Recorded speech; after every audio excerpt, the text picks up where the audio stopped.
Hi, thank you for watching the channel and thank you for all your comments. In this video, I'm going to be specifically looking at one of the comments that's come from you asking about the role of tender points in fibromyalgia and where the location of these tender points would be.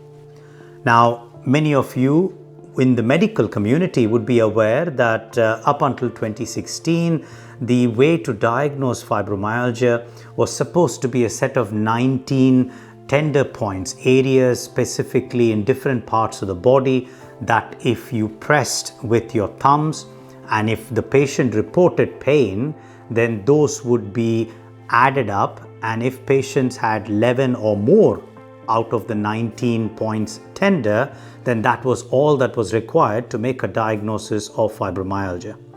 But in 2016, the American College of Rheumatology came out with a diagnostic criteria because they realized a couple of things.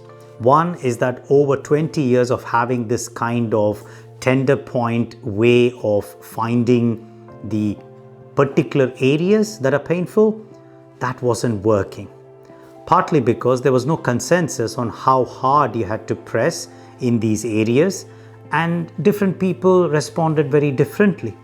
And over the years, there were some suggestions that if you pressed with your thumb until your nails blanched, then that's the amount of force that you need to do. And this was difficult to really validate, to standardize, and indeed, even among rheumatologists themselves, there wasn't any consensus or uniformity. So effectively, in 2016, the American College of Rheumatology took note of all these challenges and decided that with the better understanding of fibromyalgia, we needed to upgrade the whole classification and diagnostic system. From then on, tender points really aren't used as a way of diagnosing, and I think anyone who still uses that is being outdated and using something that doesn't sit with scientific evidence. The better way now is to really accept that fibromyalgia has got a neuroimmune dysfunction problem, and that means that there is a signal processing challenge with the condition, and therefore there are many other symptoms rather than just pain and tender points. So we've got two parts here, which is the widespread pain index, wherein you're only looking at the areas of the body that are tender, and there are 5 regions that have been sort of divided into. You've got the upper back, the lower back, the upper limbs, both your upper limbs, both your lower limbs, and the front of the chest. So these are the 5 regions of the body.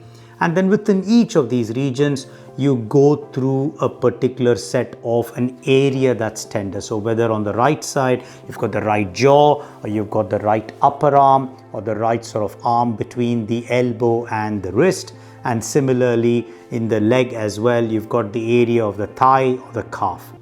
All of this has changed the way we diagnose it. So the widespread pain index is then combined with another scale called the symptom severity scale, which looks at the kind of symptoms that people may have, which are characteristically brain fog or concentration problems, memory issues, and sleep.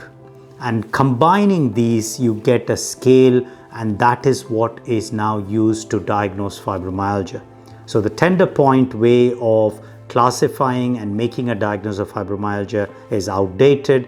What we must be looking for and using is a combination of the widespread pain index and the symptom severity scale.